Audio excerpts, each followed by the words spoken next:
Hey, Dr. Jon Finn here. Welcome to the Habit Mechanic podcast. Right now, you can get my new best-selling book, Train Your Brain for the AI Revolution, at tougherminds.co.uk.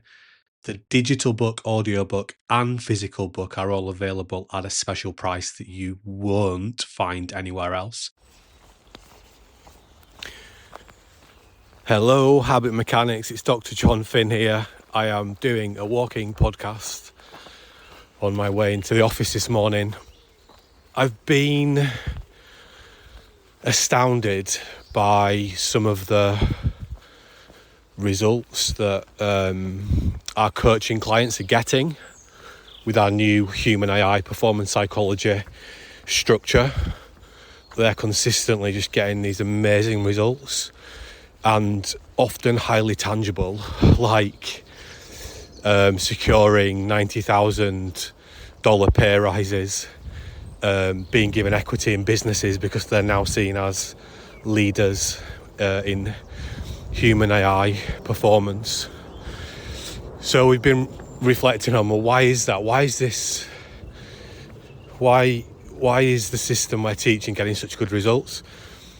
And I think for me, I have to go back to the beginning, which is, why did I create Tougher Minds? Why did I create the Habit Mechanic? Why did I extend that in the AI era to the Habit Mechanic AI Edge system? Sorry, I'm walking up a hill, so I'm slightly out of breath.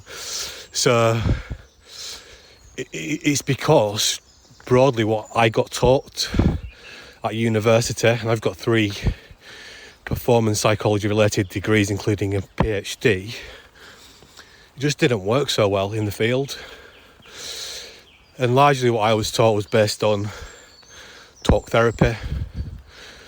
Sports psychology gets pretty practical. You learn tools and things like that to teach people. But when I got into the field and started to work with clients and athletes in particular, very high performing elite people, I learned that those tools didn't work very effectively. That's why I started creating the tools and systems I have. And I think, and actually, that's not just me saying this. There are now large sets of data showing that for all the hype around talk therapy, it is not very effective.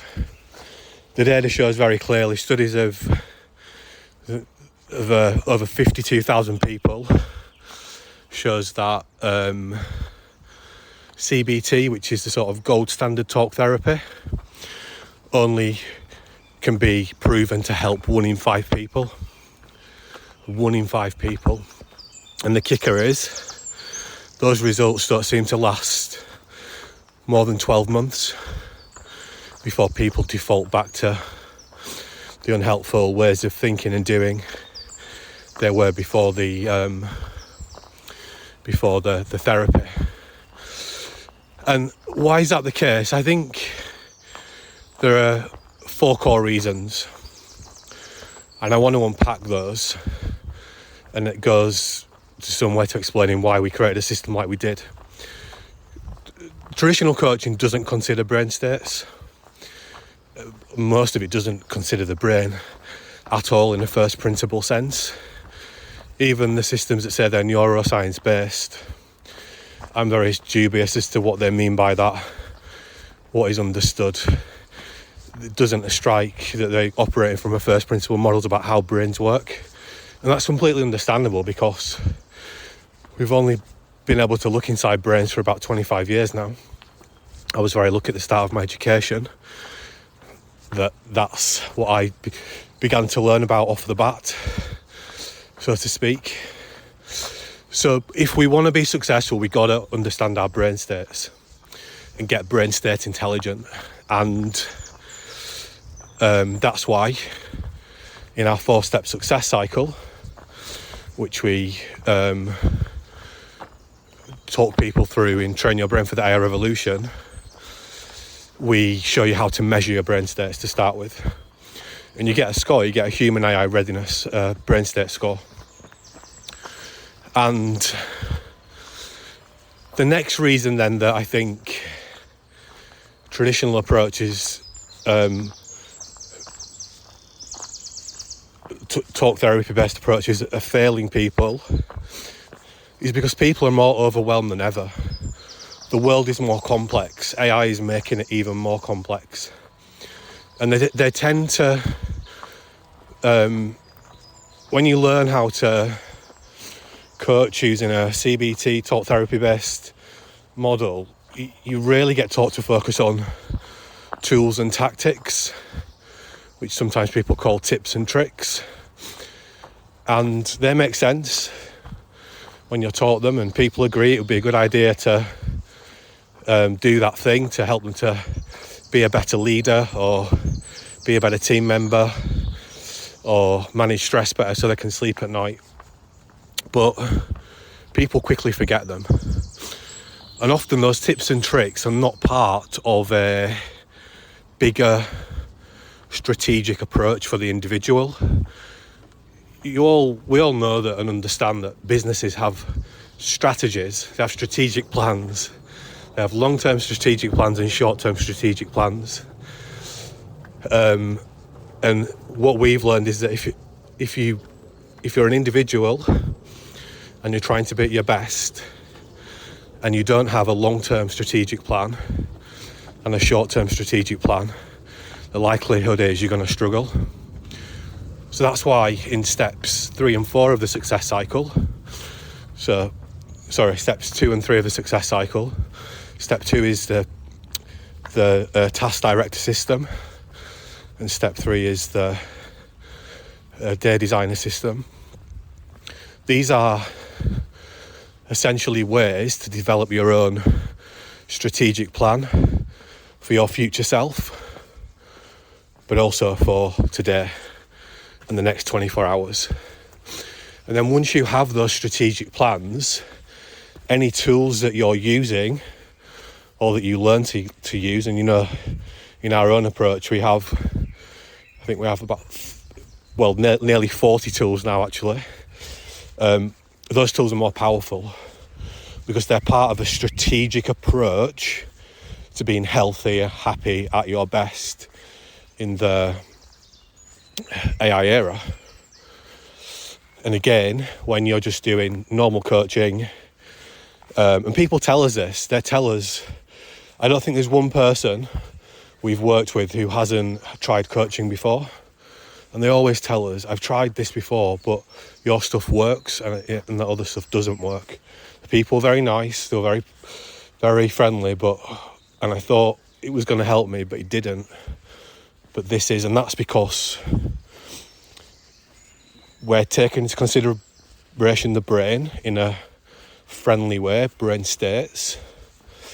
We're helping people to create the long-term strategy plan and then the daily strategy plan using our task director system and our day designer system. And then the final step, and this is where traditional approaches, this bit often just doesn't exist, and if it does exist, it has no level of sophistication. You need a way of automating your approach, your behaviours, in other words your habits, so that you don't just do them once or twice, you make them as automatic as the unhelpful behaviours were. And this is why you need a comprehensive understanding of behavioural science. Not just nudge theory, that's just 1/9 of what explains why we do what we do. Not just Skinner's reward and penalty systems, again that's 1/9, not just Carol Dweck mindset ideas. And I could go on, but all of these big behavioural science theories that people trumpet as the answer are actually part of a jigsaw puzzle. And we've learned that the jigsaw puzzle has 9 parts, and that's what our 9 action factor system represents. It's like a bridge between, it gives you literally a bridge between where you are now and where you want to be. And in our success cycle, in Train Your Brain for the AI Revolution, that's captured in the routine engineer component. So yeah, I'm not saying this stuff to brag or anything. I want to help people to do better. I'm just trying to explain why I don't think that the gold standard therapy that everyone talks about all the time is only actually proven now to help 1 in 5 people, and those results only last for about 12 months. It's very explainable when you understand first principle insights about human brain function, and that's what we designed the success cycle to do. Just to give you that 4-step model to address those 4 core points we know are essential if we actually want to make a positive strategic change in our lives. And I think more than ever, as the world becomes more aggressive, we need to think about ourselves as a business, in the sense of you need a strategic plan. You need to be if you want to be healthy, happy and at your best, and that might be the goal of your business, you need a strategic plan to help you to do that. But that strategic plan will be useless unless you understand your brain states. It'll be useless unless you have a daily way of deploying it, like our day designer system. And it will be useless unless you have a robust behavioural science approach like our 9 action factor model and the routine engineer system. So I hope that that's got you thinking, that even if you've been trying things before and they haven't been working, there is, I think, a different approach that you can use. And it doesn't mean you have to throw out everything you've been doing. You can keep doing that. But what the success cycle gives you is a better container, a better model to put those things into, and to add some super boosters to, so that it makes some of the things you've tried before but couldn't quite stick with even more powerful. So that's all I wanted to say. We do have a webinar on Wednesday, the 14th of May, and we're going to be talking about the title is The AI Lie, and it's about how many people and teams that are getting overwhelmed by AI. It isn't delivering what it says it will on the packet, if you like. And I want to show what teams who are being successful and what individuals who are being successful are doing instead. So that's what we're going to talk about. If you are interested in learning more about one-to-one coaching, just go to the website and give us an email. You can now also actually get a copy of the Train Your Brain for the AI Revolution from the website. So you can just download it directly from there, if that's of interest. And then the only other thing I would finish with is, if you have found something in this interesting, to write it down, make a note about it, and then you've got a better chance of putting it into action. So I hope that was insightful. I hope you enjoy the rest of your day. And remember, you're only ever one brain state habit away. Thanks for listening to the Habit Mechanic podcast. If you liked it, please subscribe and tell someone else about one of the ideas or insights that you found most interesting.